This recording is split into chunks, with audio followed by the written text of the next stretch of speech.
Hey everyone, I'm Dave and today we're making the world's best $1 million chicken casserole. As always on this channel, what we like to do is we go to Google, we look up world's best recipes, we try them out and we see if Google's really recommending the best possible recipe. Now, $1 million chicken casserole is not something I've ever tried or heard of, but when I was looking through some chicken recipes, it sounded really good and I was like, yeah, I'm gonna try cooking this and I'll do it on the channel to see how it comes out. Now, it doesn't look like a very hard recipe, so I think this is one you could do really quick on a weeknight or something when you gotta feed the family. So let's get started by looking it up on Google first. Now, when I looked it up, I found this recipe from plainchicken.com, and that is the #1 ranking recipe on Google, and it looks pretty good. So that's the one we're gonna use. $1 million chicken casserole. Let's see, is there an author here? No, not really. But to get us started, what we're gonna do is get all the ingredients ready, and it's the first thing the recipe calls for is 4 pounds of chicken, cooked and chopped. So to make the recipe easier, I bought a rotisserie chicken. Actually, I bought 2 because when I Googled it, Google tells me that 1 rotisserie chicken has about 2 pounds of meat in it. Now, most cooking channels would have you cook it from scratch in some fancy special way, but on our channel, we're all about the everyman, just trying to get dinner on the table for the family, so we're gonna do it the easiest way possible. And in the actual recipe online, it says, I'm gonna de-skin this bird. In their recipe online, it actually says, feel free to use a rotisserie chicken to save time. And so anytime someone offers me that opportunity, I am going to capitalize on it because I do not have a ton of time, but I do have a big appetite. So what we're doing is we're just getting 2 rotisserie chickens and we're de-meating them, which can be kind of a grotesque process, let's be real. And first I'm gonna de-skin them. Reminds me of like Silence of the Lambs or something. Hello, Clarice. And then we'll set the chicken skin aside. And I think every fancy cooking channel says, make sure you don't throw that out because you can use it for a broth or something, but let's be real. I'm gonna probably throw it out. Actually, you know what? I might give it to my dog. So, same idea. She's basically a garbage disposal. Look, they got this thing wrapped in like twine or something. Anyways, we wanna get the chicken meat off and then we're gonna chop it. Chicken, then this might not be a good recipe for you. Look how pink that is. Should I be concerned? I don't think so. I think a lot of times rotisserie chickens are pink because they cook them over the rotisserie, but who knows? Maybe this is just like botulism waiting to happen. Is it called botulism? I don't think it's called botulism. Look how pink that is. Anyways, just pulling off the legs here too. See, look, the legs are pink as well.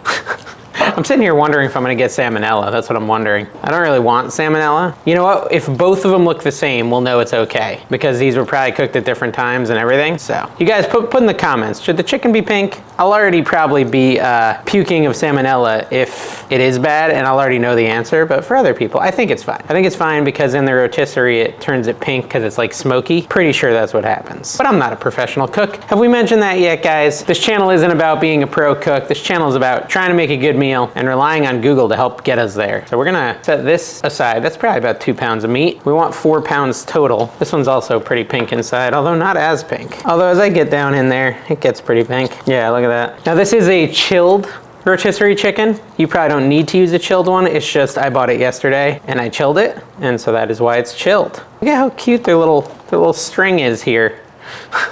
But yeah, all in all, this actually does not seem like a difficult recipe. It seems very easy. It seems like something that I could maybe add to my rotation if it's actually good. I've never had it before. I mean, so another part of this channel is we're supposed to judge if it's the world's best, which is much easier to do on something I've eaten a lot of, but you know, we'll just judge if it's good or not because I've never had this before. And if it's good, I guess we could call it the world's best. I don't know, what do you think? Is that cheating? What do you guys prefer, dark meat or white meat? You know, like the legs or the chicken breast? I prefer the legs. That's my favorite. But I know some people like the breast. Someone left me a comment on my chili video. It was my world's best chili video. I have 2 chili videos. I have my favorite chili and the world's best chili. The world's best chili, it wasn't the best. It was okay, but it was not the best. It wasn't even really, barely chili at all, in my opinion. And I got this comment that said, this guy's a dork. This is definitely not the world's best chili. Something like that. You know, he's kind of right. It wasn't the world's best chili and I am kind of a dork, so kudos to you, sir. Kudos to you, although you're probably not watching anymore. All right, I think we got about 4 pounds of meat. Let me clean up. All right, guys, we're back and I did Google it. It's okay for it to be pink, supposedly. Don't take advice from me. According to Google, it's pretty common for a rotisserie chicken to be pink and it doesn't mean that it's undercooked. So we're also gonna be putting this back in the oven anyways, so we'll be cooking it even more. So now we're just chopping it because it calls for chopped chicken. 4 pounds of chopped chicken. And it is a casserole after all, so. All right, so the chicken is chopped and ready to be put into the casserole. My cutting board is a little dirty, but I don't think we're cutting much else in this recipe, to be honest. See, what we're gonna do is we're gonna take a bowl and we're gonna combine the chicken with all the other ingredients. So let's put the chicken in there. I've got a nice sharp knife I'm using today, which is always good. All right, we got our chicken in there. Let's set this aside for now. That dirty cutting board is future Dave's problem. Take that, future Dave. You wanna preheat your oven to 350 if you haven't already done it. I have, so go ahead and do that if you haven't. And then we wanna add our other ingredients, which are, just wanna make sure, I think I just have to combine them all. Let me just double check. Yeah, we just gotta combine it all. So this is gonna be a nice, easy recipe. Take your cottage cheese. I mean, I guess I could describe all the ingredients, but you're gonna see them as I go. We need 1 cup of cottage cheese. How much is this? This is 8 ounces. Is that a cup? I don't know. I think that's half a cup. Oh, this isn't even cottage cheese, guys. This is sour cream. Oops, almost screwed up the recipe just like that. Let me just double check how much sour cream I need. Okay, I need a half a cup of sour cream, so it's good I checked. So I'm just gonna squeeze it out into here. I could use a spoon, I know. We want half a cup of this.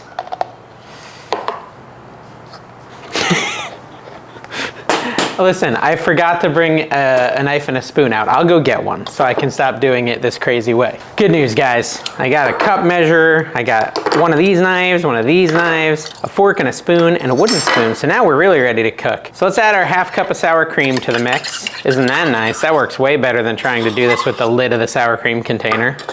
Okay, up next we want to add the cottage cheese. And this is what the cottage cheese looks like today. It's Daisy, a dollop of Daisy. And we're gonna do a cup of it, and I got this 1 cup thing, so we'll use a spoon this time. Ugh, cottage cheese.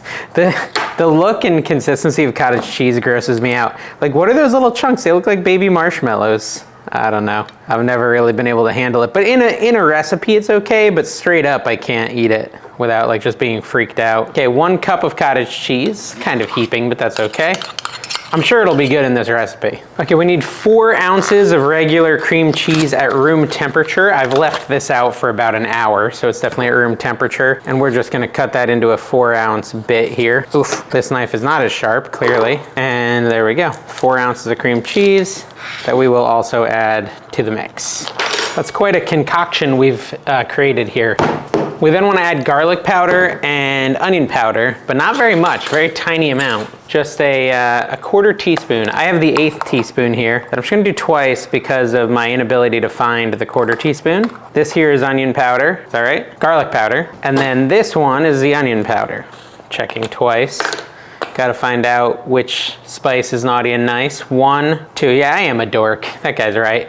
2, okay, so there's a 1/4 teaspoon of both onion and garlic powder added. Then we need a can of cream of chicken soup. This apparently is $1 million chicken casserole, so I'm excited. 10.5 ounces is how much is in here. Dump that in there. I mean, this does look like it's gonna be interesting. It's gonna be pretty creamy. And then we want melted butter, 5 tablespoons of it. So I'm gonna have to go inside and melt this, but 1, 2, 3, 4, 5. We'll bring it inside and melt it, and I'll be right back. Really need to get a microwave outside. But anyways, yeah, here's 5 tablespoons of butter, melted. Add that in there, and then we're gonna mix this thing up. Maybe I should use the wooden spoon. Let me try that first. Let's try the wooden spoon first. I just wanna mix this all together. And it says it's important to make sure the cream cheese gets everywhere and that everything gets well mixed. So I want to make sure I spend a little extra time mixing to make sure everything has a little taste of cream cheese, a little taste of the cottage cheese, a little taste of the sour cream, all that stuff. I mean, this looks really creamy. Gonna be interesting. Hopefully it's the world's best. I mean, I would love it if this recipe turned out great because we could add it to our family's meal rotation, and it's really easy to cook. So that's always nice when you have something that's easy to cook in your meals. And it's not that expensive. I mean, rotisserie chickens can be all over the place, right? Like at Walmart, you can get them for like $4. Publix are like $8. So it really kind of depends on where you get them. Costco, I think they're pretty cheap too. Okay, so up next it says to put it in a 9x9 baking dish. I have this cast iron, it's like a 9.5 by 11. I couldn't find a 9x9, but that's okay. We're gonna spray it with some cooking spray. Are you supposed to spray cast iron with cooking spray? I don't know.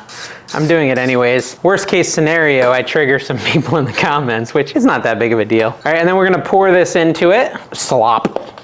What's for dinner, kids? Slop. Just get it all in there.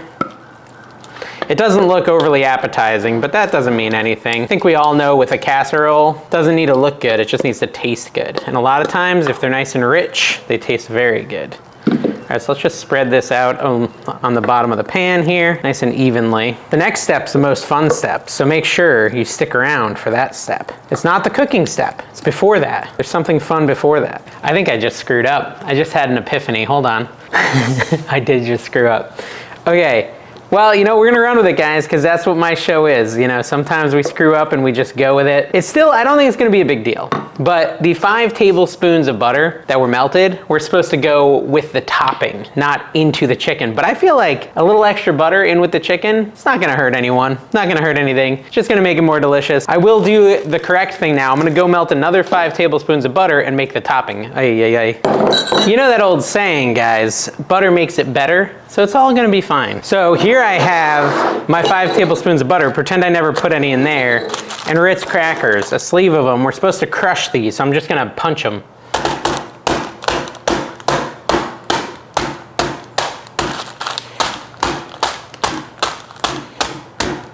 All right, good enough. It's starting to pop out, so let's just put it in here. All right, so our Ritz cracker crumbs here on the top. And then we're gonna put the butter in with that. So that is where I went wrong. I put the butter in with the chicken, but again, I really don't think it's gonna negatively impact it that much.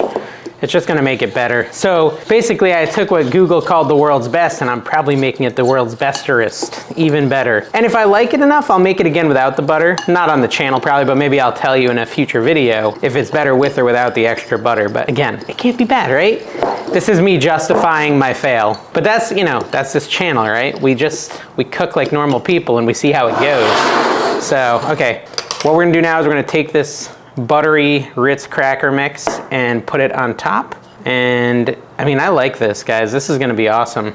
This is just like so simple and basic, but sometimes that's all you need is something basic. Now, I guess if you're trying to avoid carbs, you could just not eat the cracker crunch, or the cracker, what's it called? The cracker crumble on the top if you want. But we're gonna try it in its natural form and see how it is. I feel like that's gonna add a lot to it. All right, just evenly disperse this. Now this is pretty much done. We just gotta cook it and try it. So a really easy recipe today. We're gonna put it in the oven at 350 degrees. We're gonna do it for 30 to 40 minutes, I believe. Yes, that is indeed what the recipe says, 30 to 40 minutes, and then we'll come back. I'll do 35, and then we'll bring it back. We're gonna test it. We're gonna see if it really is the world's best $1 million chicken. We're also gonna really find out if it's worth $1 million. If it is, we should open a restaurant and sell it for $1 million. Get rich, eh? All right, we'll be right back. Okay, we're back 35 minutes later with a completely done $1 million chicken casserole, hopefully. All right, so we're gonna try this. We're gonna see if it really is the world's best $1 million chicken casserole. It's probably scorching hot. I'm just gonna grab a spoonful here and put it on my plate. It's pretty liquidy too, which I don't know if it's supposed to be that way or not, to be honest. I don't know. Let's try it here. Let me move this out of the way so you can see. So we've got our tiny little serving. I'm just gonna try a bite and we're gonna see how it tastes. Ow. That's hot. Yeah, it's hot, guys. In case you were curious, it's hot. Whoa, interesting. You know, mine might be a little extra liquidy because I put the extra 5 tablespoons of butter too. That's really good though. Let me try another bite here. Yeah, that's really flavorful. And these like Ritz at the top really take it to the next level. I imagine it wouldn't be quite as good without that. I'll definitely make this again for sure. I mean, it's definitely the world's best $1 million chicken casserole because the only one I've ever had, but it's also just a really good casserole. I saw a bunch of comments where people were adding peas or corn to it to add, I guess, maybe just a little crunch or a little more crunch. And I can see that it's very soft. Great if you have dentures, but the flavor is amazing. So I don't really think it needs that, but if you wanted to make it a little more healthy, you can maybe put peas in it, something like that. Delicious, so I highly recommend this. This is like, to me, it's like an 8 out of 10. 8.5-ish. I would say try it if you're looking for a quick, easy dinner that'll feed a big family for pretty cheap. And yeah, thank you guys for watching World's Best Recipes. Make sure you check out some of my other recipe videos. We do some hard stuff, we do some easy stuff. This one was a pretty easy one. I recommend it highly enough. See you next time, bye-bye.